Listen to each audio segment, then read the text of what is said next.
Bonjour à tous, c'est Confiant et Conscient. Aujourd'hui, on se retrouve pour une vidéo qui va parler de l'environnement, de ton environnement extérieur. Quand je parle d'environnement, je parle avant tout de où tu te situes à l'instant T. Que ce soit dans ton appartement, ou ta maison, ou à l'extérieur, dans quelle ville.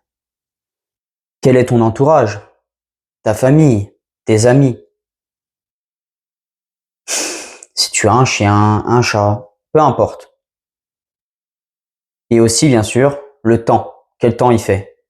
Par exemple, aujourd'hui, il fait magnifique. Il y a un soleil radieux, un ciel vraiment bleu. Et ça a un impact énorme sur ton état intérieur, sur ton état émotionnel. C'est pas pour rien qu'en hiver, souvent, on parle de coup de blues, de dépression hivernale.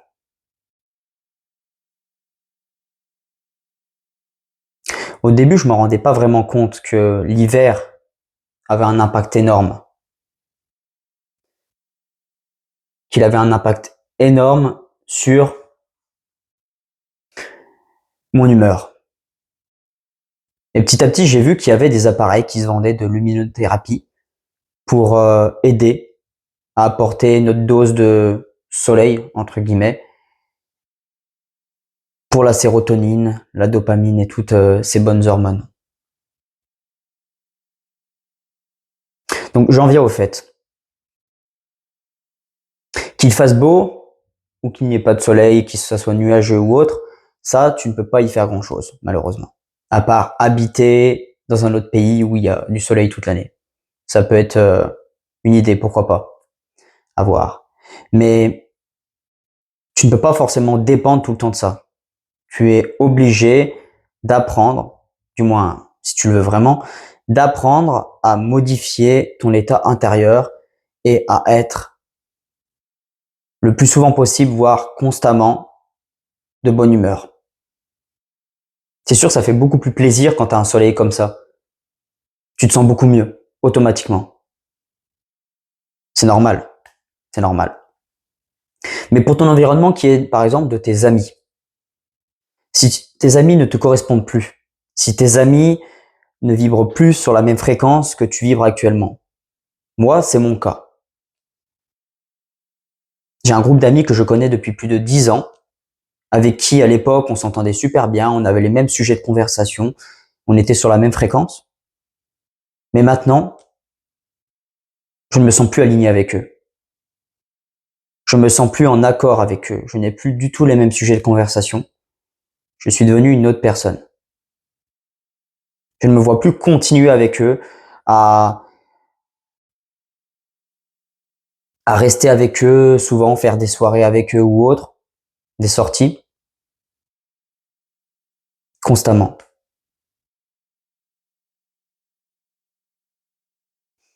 Donc ça, tu peux changer. Tu peux petit à petit t'éloigner d'eux, les voir moins souvent, pour qu'ils t'impactent le moins possible. Si tu vois que ça ne sert plus à rien, que tu es avec eux, mais que tu as l'impression d'être à côté du groupe, tu as l'impression que tu es là sans être là parce que tu ne sais pas quoi dire, tu ne sais pas comment communiquer parce que ce n'est plus tout simplement aligné, eh ben rien ne t'empêche, bien sûr. C'est vraiment important que tu penses à toi avant tout et pas forcément à eux. À te dire que, ok, je vais réduire, je vais les voir moins souvent, par exemple une fois par an, au lieu de les voir plusieurs fois par mois. Ça peut être déjà vraiment super bien. Après, je ne dis pas de ne plus du tout les voir, hein, mais le moins souvent possible, c'est le mieux, s'ils ne correspondent plus à ton énergie.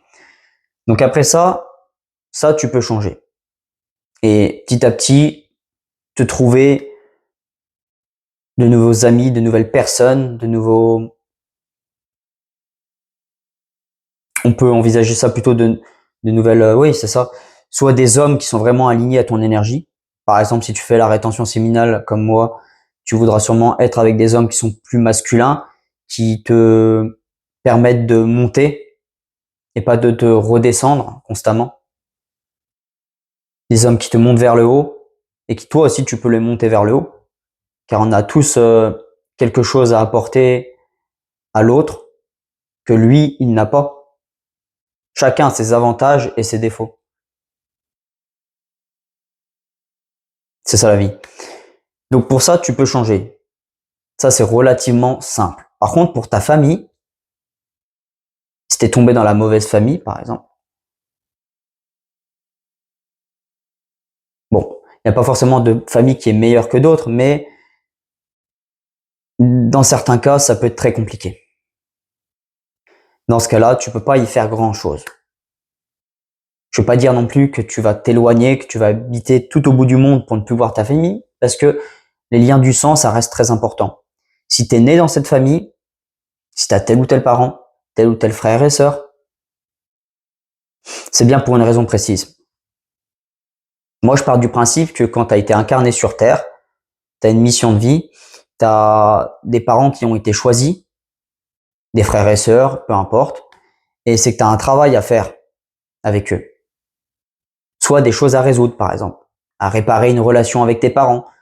Si la relation est trop fragile, organise des choses, sors avec eux, essaye de renouer le lien.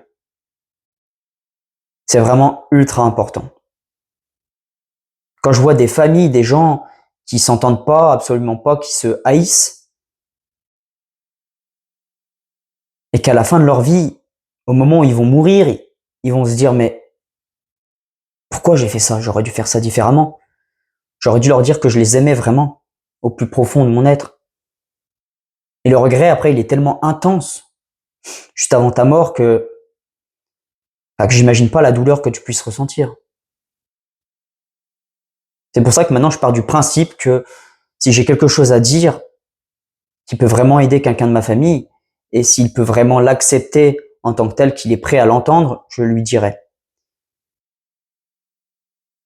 Je vais essayer aussi de plus montrer mon intérêt, mon amour à mes parents, à mes frères et sœurs, et essayer de renouer les liens, car on s'éloignait petit à petit au fur et à mesure. Chacun est parti de son côté pour faire sa vie, ses études, son boulot.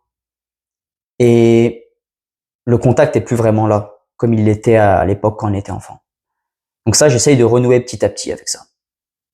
Car pour moi, c'est vraiment ultra important. C'est vraiment, je ressens vraiment ce besoin de le faire. Je veux pas avoir de regrets par la suite.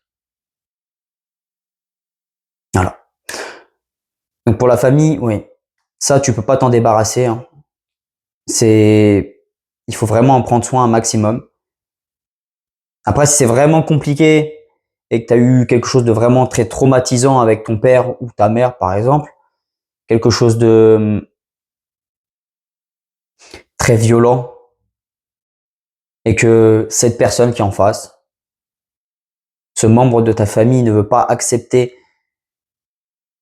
que tu recolles les liens, ne veut pas accepter qu'elle a eu tort ou t'a causé beaucoup de douleur, dans ce cas-là, bah oui, tu peux pas y faire grand-chose malheureusement. À part attendre que cette personne finisse par peut-être changer. Voilà. Donc fais vraiment attention et voilà, prends soin de ton environnement. Donc ton environnement, ça comprend vraiment tout ça dans ta vie. C'est vraiment ultra puissant sur ta santé intérieure, ton humeur, tes émotions, tes ressentis. Si tu te sens pas en accord, par exemple, avec l'endroit où tu habites, la ville où tu habites, rien ne t'empêche de changer de ville, voire même de pays, pour te sentir beaucoup plus aligné.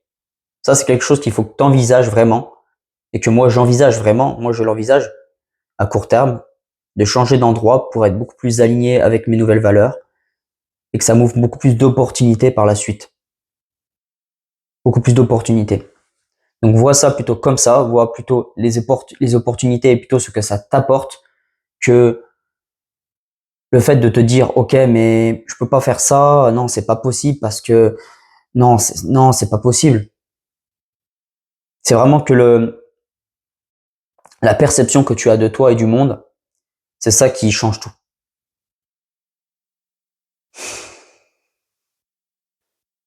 Donc j'espère que cette vidéo t'aura impacté dans le bon sens. N'hésite pas à laisser un commentaire si tu as une remarque à me faire ou si tu veux juste tout simplement partager tes ressentis. N'hésite pas bien sûr à lâcher un like et à aller voir aussi mes autres vidéos, mes anciennes vidéos, et puis aussi abonne-toi pour voir mes prochaines vidéos. J'en suis qu'au début et je vais pas m'arrêter de sitôt. J'ai au minimum 90 jours à faire, donc là j'en ai fait, là ça va faire 16 avec celui d'aujourd'hui. Donc il me reste encore beaucoup de jours et beaucoup de vidéos à faire. Et par la suite, après ces 90 jours, je verrai ce que je fais de cette chaîne. Si je continue ou pas. Donc je te remercie et à demain pour le prochain sujet.